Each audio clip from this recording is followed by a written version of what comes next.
Mr. Speaker, sir, I thank the members who have spoken. First, let me deal with the need for the Act.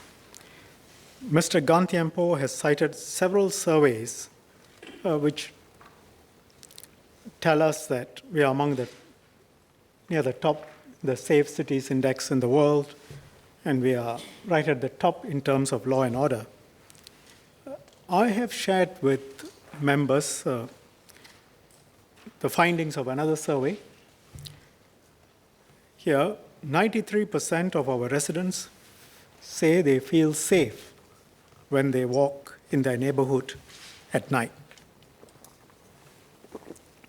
92% say they rate safety and security in Singapore as good or very good. The reason is not just the CLTPA, it's the entire criminal justice system. Mr. Kok Heng Leun, an MP, cited the Rule of Law Index, said we were ranked 13th globally. He left out the fact that in that ranking, we were ranked first for order and security and fifth in the world for criminal justice. He says we can borrow legislation from the United Kingdom to replace the CLTPA. The UK is ranked 21st in the world for order and security and 11th for criminal justice. But let's not get carried away with these rankings. They are not the gold standard, the holy grail, by which we should automatically judge ourselves. They're only indicative, and sometimes, or at least some of the surveys, the methodologies are highly questionable, right? So in the end, we really have to use our common sense, the facts as we can see them, what is in front of our eyes, the lived reality in the United Kingdom, in Singapore, in other countries. As MPs, many of us, in fact, all of us should be, on the ground regularly. We know what our residents want. We know what they feel. Will we be happy to have the same situation as the United Kingdom? According to the BBC, a knife or blade was used in a crime every 16 minutes on average in the United Kingdom in 2016. The number of incidents involving machetes has risen more than 60% in recent years. The Metropolitan Police Commissioner has said the menace of knife crime caused by London street gangs is a significant issue. They are dealing or trying to deal with problems that we have kept at bay. And if you look at America, people compare us sometimes, so you've got to look at city for city. Gallup poll in 2017, Americans with a great deal or quite a lot of confidence in the police stands at 57%, compared with our percentages in excess of 90. 30% of Americans said they were afraid to walk alone at night in an area within a mile of where they live. These are broad trends. They are not attributable to a specific factor or specific legislation. But really, we have to think of what works for us and think carefully before we try to cut and paste systems from other countries. And frankly, not be colonized in our thinking. If something works well outside, sure, we should copy it, and we do. But we don't copy it simply because it is somewhere else, without giving due consideration as to whether it has worked well. And we need the self-confidence to ignore it when others shout loudly that they have the best systems in the world, if the facts don't bear that out. In terms of the timing of extension, Mr. Pillay asked why we are extending the Act now. We are making a number of amendments, and I'm taking the opportunity also of extending the life of the Act at the same time. I think Ms. Lim also asked this question. The last debate was in November 2013. That's about 4 years and 3 months since the last debate. We are putting in a schedule. I've explained why, and I will explain why again. We are putting in more flexibility in terms of our PSOs. I explained you want to tailor the conditions imposed on individuals for rehabilitation, for counseling, and so on. It can't be difficult to have it in the main legislation. So since we are making those amendments, we are seeking an extension by explaining it clearly in Parliament. Otherwise, we would have waited. So I agree, normally it should be nearer the renewal date, not right at the door, but nearer. But since we are doing these other amendments, we are coming with a request for extension as well. I will now deal with 3 main issues that members have brought up. First, the finality of clause. Second, the listing in the schedule. And third, the safeguards in the Act. Several members have spoken about the finality clause in the bill. Mr. Ng asked whether the finality clause was intended to exclude judicial review. Mr. Kok Heng Leun worried that the amendments removed judicial oversight over the legality of the minister's decision.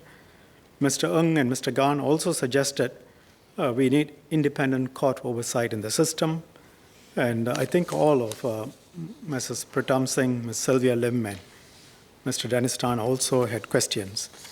Let's take a step back.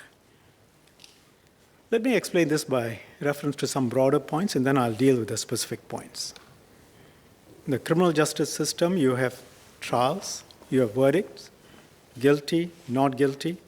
And for those who are guilty, the penal system provides for punishments. It generally works well in Singapore. It works well because people know that if you commit an offense, you are likely to be picked up. And if you are guilty, you are likely to be found guilty in court. And if you are found guilty, you will face penalties. And all of this will take place fairly quickly. The exceptions to this process, Internal Security Act, the CLTPA, and of course provisions in the MRHA.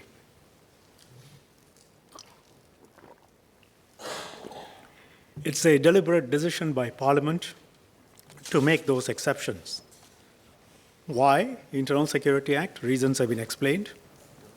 CLTPA, Ministers for Home Affairs have explained it regularly in this House, and I have sought to do so earlier. The real world comprises gangsters, kingpins, UML attacks, threatening of witnesses, what I said to you about the UK. And let me read this out about Sydney. This is from the Sydney Morning Herald. About an incident. It's just one indication, one incident, but it tells you what happens and why we don't have such things in Singapore. The leader of the Comanchero outlaw, this is January 30, 2012, 6 years ago, an article. Leader of an outlaw Bikie gang is refusing to cooperate with police after surviving another attempt on his life, a shooting that also killed his son. Vincenzo Focarelli is in hospital with gunshot wounds, refusing to tell police who shot him and killed his son Giovanni, 22, at Dry Creek in Adelaide's northwest last night. It was the 4th attempt on Vincenzo's life.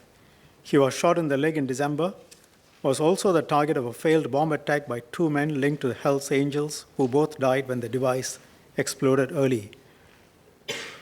He reportedly taunted his rivals on Facebook a day after surviving the 3rd attempt on his life, including boasting that he had 9 lives.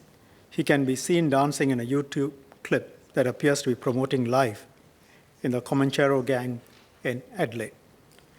Detective Superintendent Grant Moyle said police would do everything they could to prevent retaliation. This is after 4 times. I would suggest it was very planned, targeted attempt on his life, he told reporters at a at an overnight press conference. It is a concern to us that retribution might take place, but we will do what we can to talk sense into these people. You can just imagine trying to talk sense into them. He has declined, he meaning Vincenzo, has provided us any information that might assist us in identifying the offender. That is a difficulty we face in these particular cases. The people that do know information are often reluctant to assist the investigation. So here you have a man who is publicly known as being part of a gang, whose life has been attempted on 4 times. His son has been killed. He is in hospital. He is refusing to talk.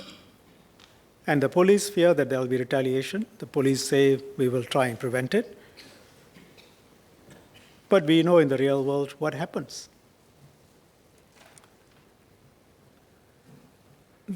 She said South Australian Police Minister Jennifer Rankin will be briefed on the shooting by Police Commissioner.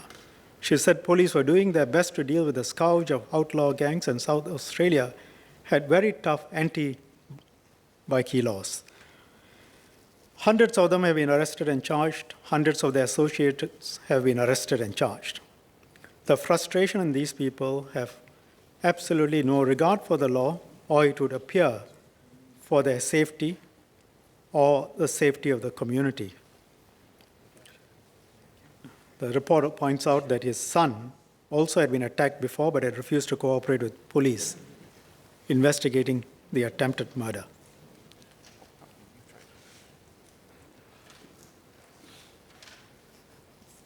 So police then were going on a door-knocking exercise to try and get evidence. We don't have these things for one simple reason. It's not that we are automatically different, but we have become different. If there are gangs, and there are, we intervene very early and we break them up. We don't allow them to get to this situation. So this is the trade-off I talked about. It's no right and wrong approach, but you have to be very clear about what the trade-offs are. Now, we are not immediately, supposing we remove the CLTPA, going to get to Sydney's situation straight away.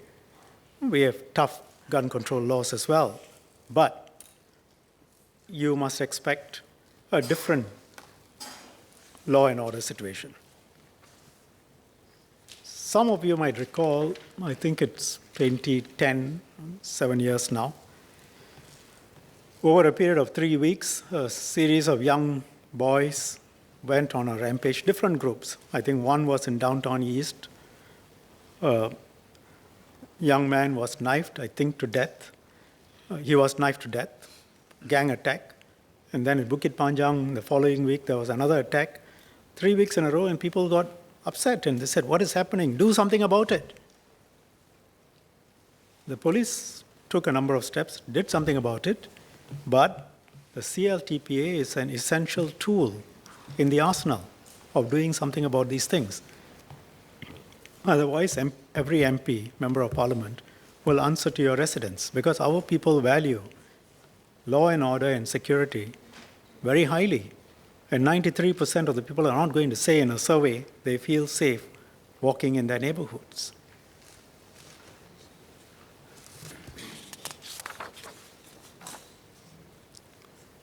Our people get upset with UML cases.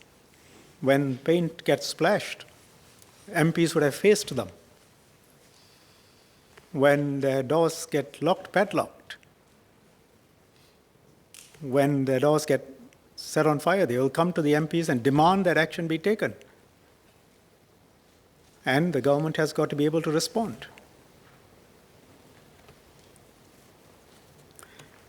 So, right or wrong, as I've been upfront about it, you can choose either path as long as you're clear about the trade-offs. And society as a whole must be prepared to accept the trade-offs.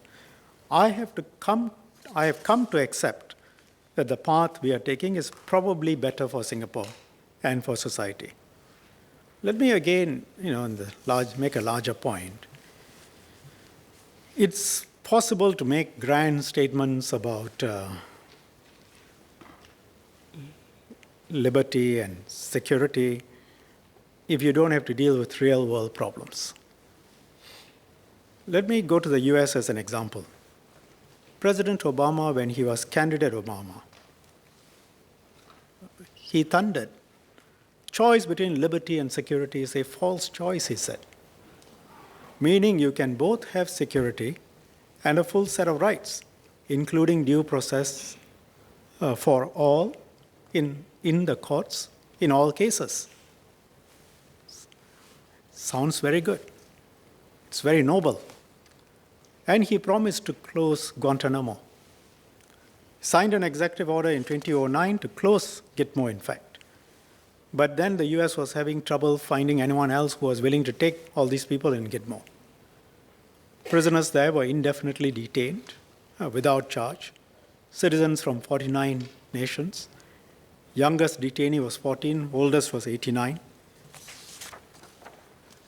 The president then tried to move them into centers in the United States. There was a big outcry. Senators did not want Gitmo closed, and they certainly did not want these prisoners in US soil for all the rhetoric from the US. The majority of Americans also opposed bringing the detainees to American soil. So the president recognized the difficulty almost immediately after he took office, and is a constitutional law professor. So he said in a 2009 speech, after he became president, there remains a question of the Gitmo detainees who cannot be prosecuted and yet who pose a clear danger to the American people. And I have to be honest here, this is the toughest single issue that we will face. And he said, even after the process is complete, there will be some who cannot be prosecuted because there will be lack of evidence, but who nevertheless will pose a threat to the security of the United States. And he said he is not going to release those individuals. So that is where reality meets rhetoric.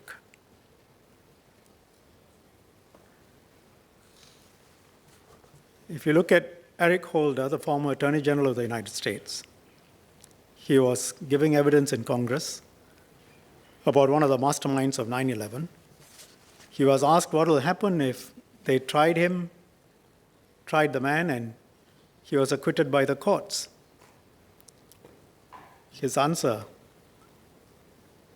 we would like the courts to convict him, but if for some reason he's acquitted, we will detain him. It's again the reality of the situation. So members know for years we have been lectured about the Internal Security Act, particularly by the Americans. But when they faced 9/11, suddenly the situation is different.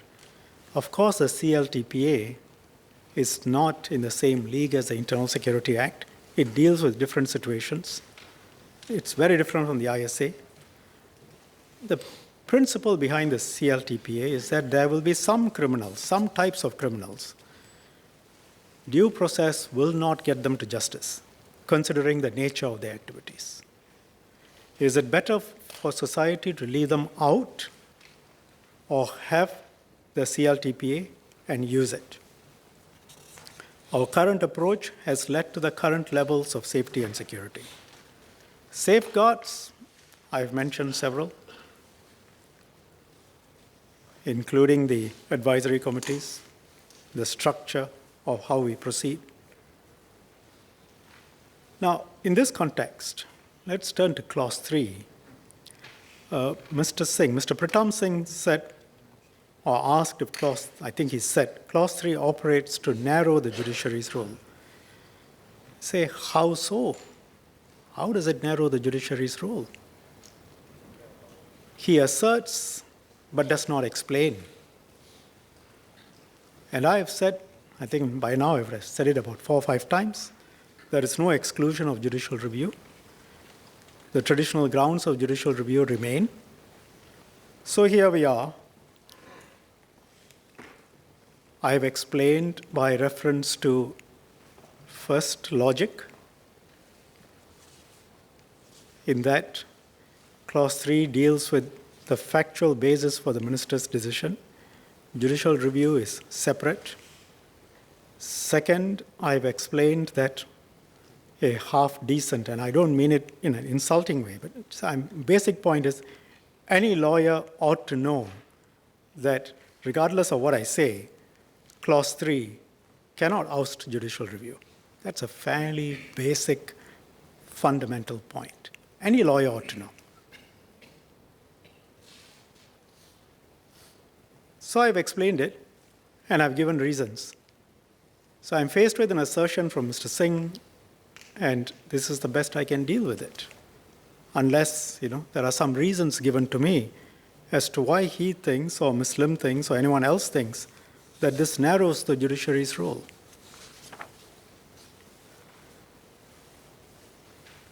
The Court of Appeal itself says, and I've repeatedly made that point, I haven't read out to members the various passages, but they make the points quite carefully. They set out the grounds for judicial review, and we accept it, and nothing here affects those grounds. And Hansard can be referred to in courts, and I'm saying that as a law minister. Second, I say as a matter of law, people will know that it cannot affect. Third, the court also said they will accept the minister's decision on the facts. That's intended to be the structure of the CLTPA, and that's the right approach. And that's all that Clause 3 does. Minister's decision is final. That doesn't mean, what does that mean? You cannot go and appeal to somebody else and say, Minister made these decisions, his finding of facts are wrong. You can judicially review it on the grounds for judicial review. The courts are not to substitute their views of the facts or engage in an exercise of scrutinizing the evidential basis for detention. That is all in the Court of Appeal judgment. That's not affected. That is and has always been the law. Mr. Singh asked whether the courts can go behind the minister's decision and review the background facts behind the decision for the detention order. The courts are not to substitute their views on the facts for the minister's views. That's a current position. Read the judgment of Denton, or read Denton's Court of Appeals judgment in Denton. As Mr. D'Souza and Ms. Rahayu pointed out, the amendments are in line with the Court of Appeals decision. Mr. Pillay had some questions on the judicial review point. I've explained the approach, the philosophy behind the CLTPA, and the fact that facts are for the minister to decide upon. On safeguards, Mr. Ng asked for assurance that the amendments will not dilute the requirement that the minister has to provide full grounds for detention. It will not. Mr. Ang, Mr. Gan, and Mr. Mohan have asked about abuse of powers. I've talked about the inbuilt procedural requirements, the parties involved, the processes, and in the end, when you give such a power to the executive, that is the concern that there is some scope for abuse. You try and cut it down. Philosophically, you can say, I don't want to give those powers, and I'm prepared to take the trade-offs. That's for members to decide.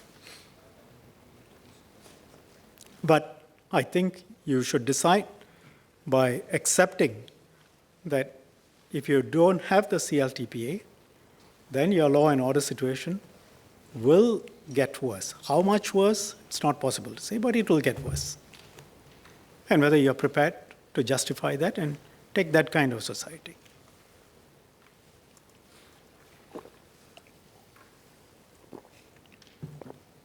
Then we come to the fourth schedule. Mr. Ng asked whether the list, having a list, will reduce the pressure on the executive to explain and justify each decision. I do not see how this will be so, and again, a misunderstanding. You see, the current requirements under the Act. It sets out under Section 30 what the grounds for detention are. Those grounds remain. So again, I scratch my head when people complain about the schedule. Those grounds remain. All that is being done is, on top of that, in addition to those grounds, you also got to go and show, the minister has got to show that the offense or the nature of the activities are also listed in the schedule. So you got, previously there was one requirement. You show that the facts or requirements of Section 30 are satisfied. Now there are two requirements. You've got to show that the requirements of Section 30 are satisfied, and in addition, that it's been listed in the schedule. So it's not the case that if he is listed in the schedule, he can automatically be detained.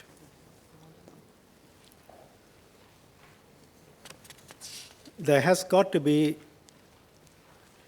it's got to be shown that it was necessary to detain him in the interest of public safety, peace, and good order.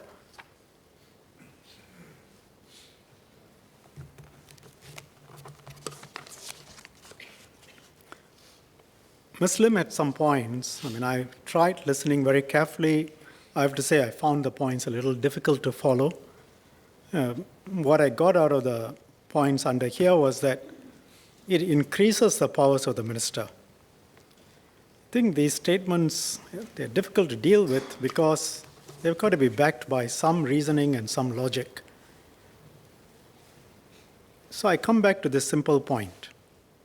You have Section 30. It says what the grounds are. That's the situation today.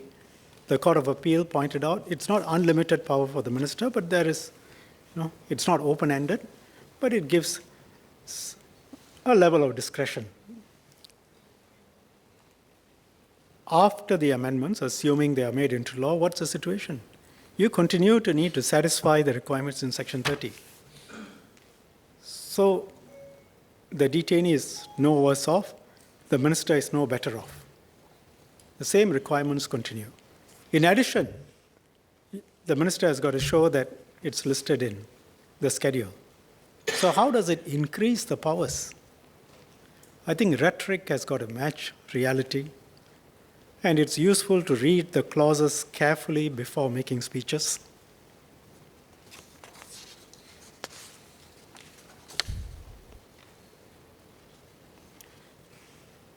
Previously, when there was no list, some members rose up, at least one rose up, to say, why don't we have a list? Now that we have a list, people say, why are we having a list?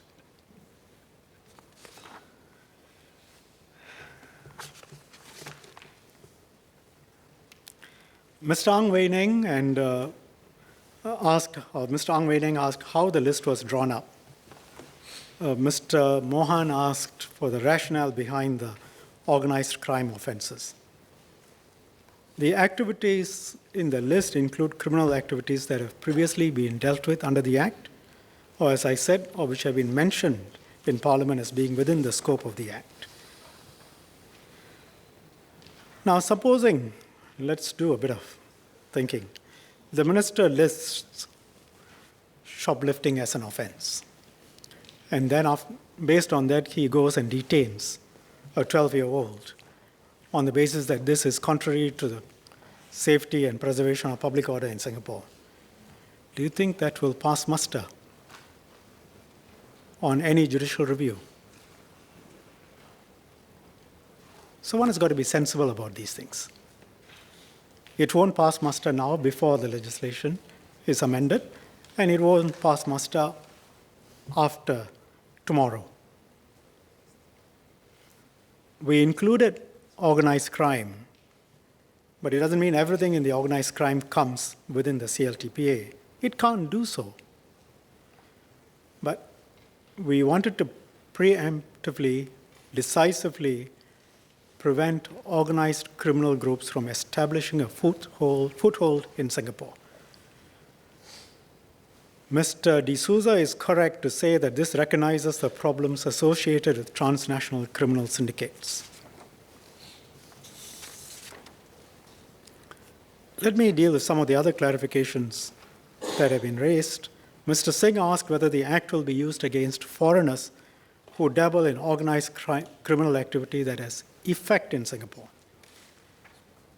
The CLTPA can be used to detain a person if he is associated with criminal activities stated in the 4th schedule, and if detention is necessary in the interests of public safety, peace, good order in Singapore. That doesn't depend on the person's nationality. So action can be taken against foreigners if the conditions are met. I think Ms. Lim, again, another flourish, a rhetorical flourish. I will become a global policeman with a bill. It makes a good soundbite, but it's useful for MPs to read the bill before they make speeches, because we are dealing with serious matters involving the safety and security of Singaporeans. I will repeat again. Not only must the criminal activities fall within the list, a detention order cannot be issued just because an offense under the OCA is disclosed. It must be brought back into Singapore in the sense that minister must find it necessary that the person is detained in the interest of public safety, peace, and good order within Singapore. Within Singapore. So I don't know where this global policeman comes, except perhaps it makes for good reading on a website where one can put out these things, sound bites, without reference to the legislation, the bill, or the clarifications. If and only if the criminal activities, wherever conducted, impact within Singapore in the way set out in Section 30, we should ask. What Mr. Singh asked, what's the threshold of evidence for OCA crimes to fall under the CLTPA? The OCA does not provide for detention without trial. It requires witnesses to give evidence in court. Where witnesses are not willing to do so for fear of reprisals, the CLTPA can be used as a last resort tool, provided Section 30 is satisfied. That is the position today. Mr. Mohan, Mr. Ng, Mr. Christopher D'Souza asked about the PSO obligations and why we are moving the list of obligations to subsidiary legislation. The obligations I explained. You want to look at each supervisee, and you want to tailor the conditions according to the supervisee. Some people may need counseling, just as an example. Some people may need rehabilitation. These are not detainees. There's some conditions imposed on them to come back for urine tests and to be under general supervision.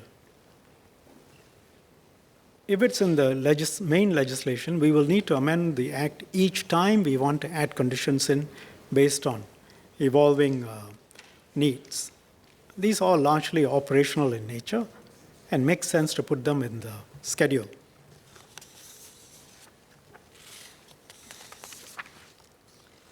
Mr. Ng asked about the extension of police powers to CNB officers.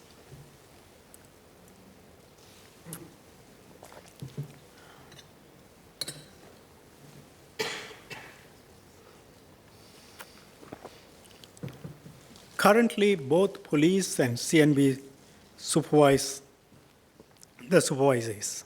But as I explained earlier, only the police have the power to investigate breaches of PSO obligations.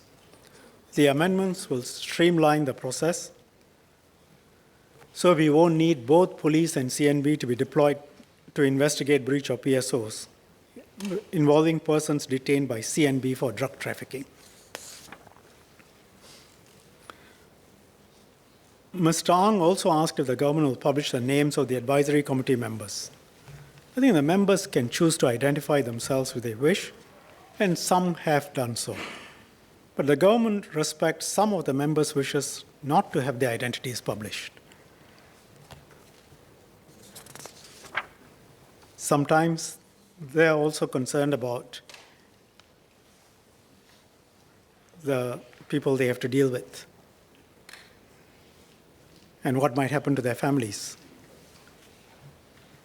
Mr. Gan and Mr. Koch asked about the President's role. Matters relating to the CLTPA do not fall within the President's discretionary powers. The President acts on the advice of Cabinet.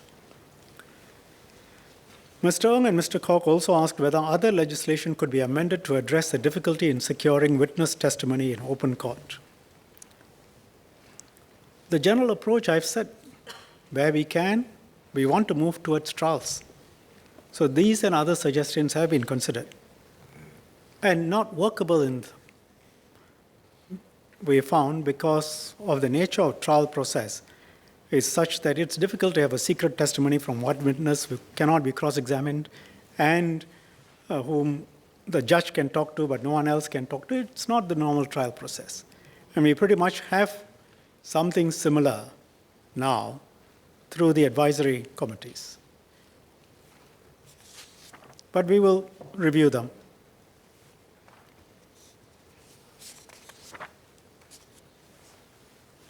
Mr. Ang Wei-Ning also spoke about persons under 21 who were detained and said each child was precious. I wish to assure member we only act when the risk of reprisals is there. Then we act against these persons. And the persons detained are not quite innocent children. They use deadly weapons. They recruit other members. They attack people. And in a way, you need to remove them from society so that other people of similar age are not influenced by them. That's the way you keep the problem under control. But where possible, charge them in court. If not possible, then use a CL if it is necessary to do so. Mr. Gan wanted to know if there have been cases where those involved in criminal activities had continued to be members of secret societies and whether they committed offenses repeatedly. I think of those currently under detention, about 17% have been placed under detention previously. Mr. Ng asked about the number of cases over the past 5 years in which the advisory committees made a recommendation to detain, but this was not accepted. I can say this. Advisory committees have done so, do recommend against DOs, and in the vast, significant majority of these cases, the government then accepts that advice and instead imposes PSOs. But there have been a small number of cases where the government disagrees.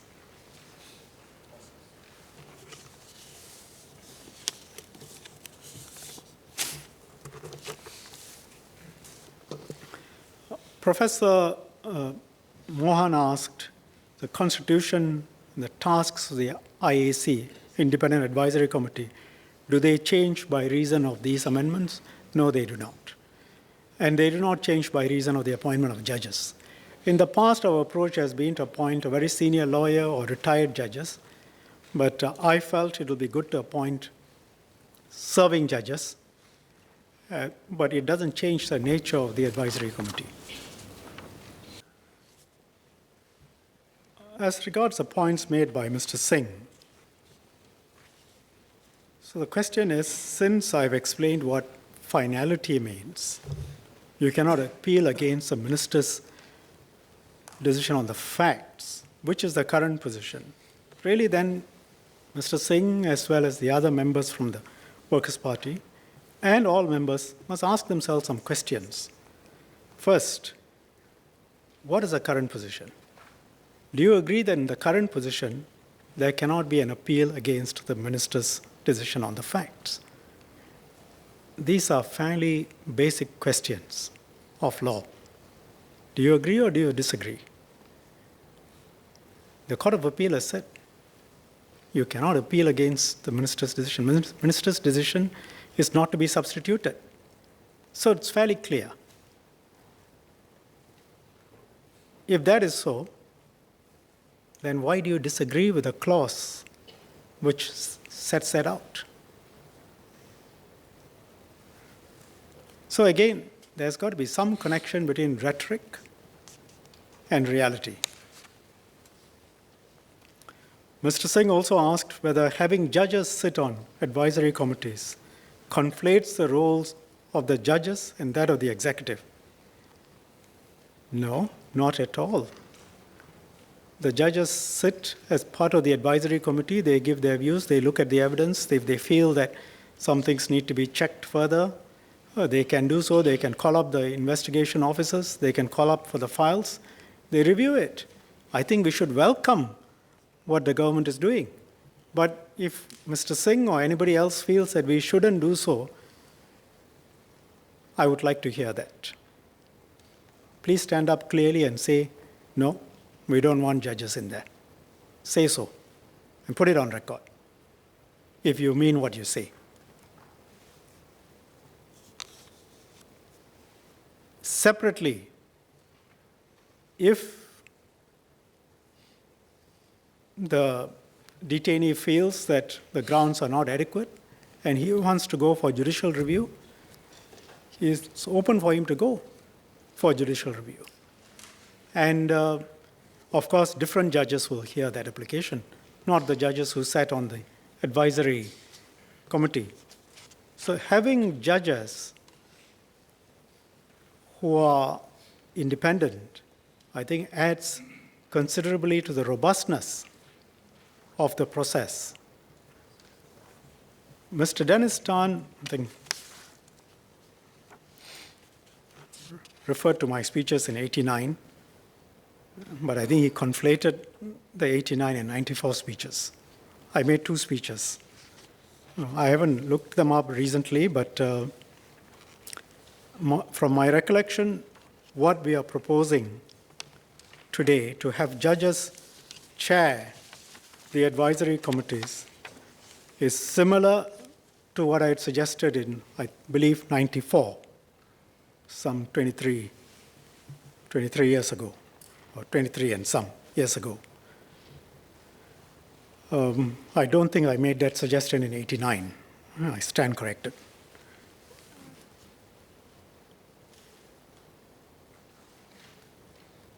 At the same time, I think I suggested some additional appointees to the advisory committee that we are not proceeding with.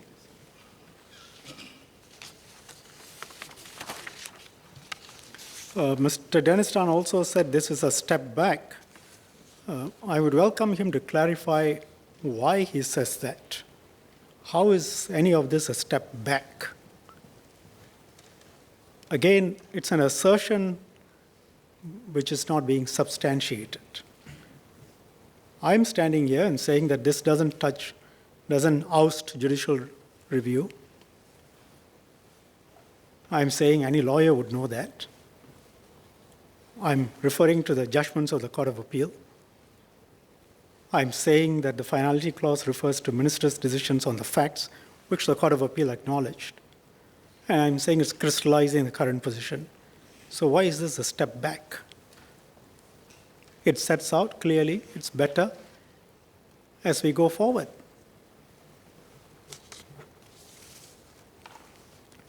Mr. Dennis Tan also made this suggestion, and this is quite a radical suggestion. Remove the role of the president, give it to the courts to review. Essentially, I think you need to be very clear about what is being suggested. It's the suggestion that then we do away with the CLTP altogether because courts, I told you, is a trial process. Is that what you want? That's a fundamental difference from the CLTPA process, which is why I took some time to explain how the CLTPA and the ISA are processes which stand outside the usual trial process. So if you say substitute and bring the courts back in, effectively you are saying remove the CLTPA, just have the trial process. You are entitled to say it, but that looks to me the suggestion, and which so philosophically it's very different.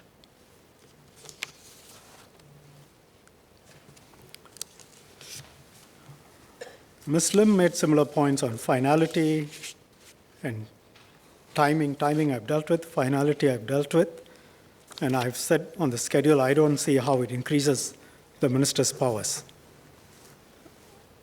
Mr. Ang also asked about the process of hearing by the advisory committee. In accordance with the CLTPA provisions, all orders made by the Minister for Home Affairs must be referred to the advisory committee within 28 days from its issuance. The persons issued with the orders will be informed of the grounds of detention. They will then appear before the advisory committee and could be legally represented. The advisory committee will consider and submit to the President a written report on the making of the orders and the recommendations. President will consider the report once received and can cancel, confirm, or vary the order, but acting on the advice of Cabinet. That is a very technical, clear meaning. Family members of the accused are informed by my ministry once the outcome of the hearing, once this process is carried out.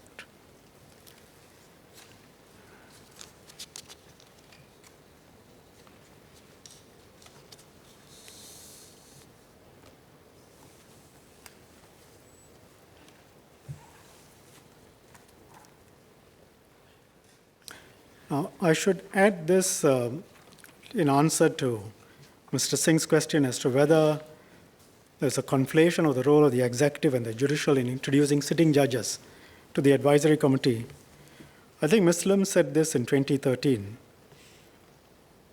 She made, if I'm wrong, I'll be corrected, what was in essence a similar proposal that we have a sitting judge review the merits of a DO in camera. She said, if I heard him correctly, he was actually suggesting that a current sitting judge who is from the judicial branch actually be involved in the advisory committee, which is also, in a way, what I suggested earlier, except that it was in relation to the judge sitting alone. So I would like the minister's comment on that, whether the government is considering getting a sitting judge currently in the High Court to be involved in this process, looking at the merits of the detention order. I said something like this in 1994 or 89. Ms. Lim said something like this in 2013.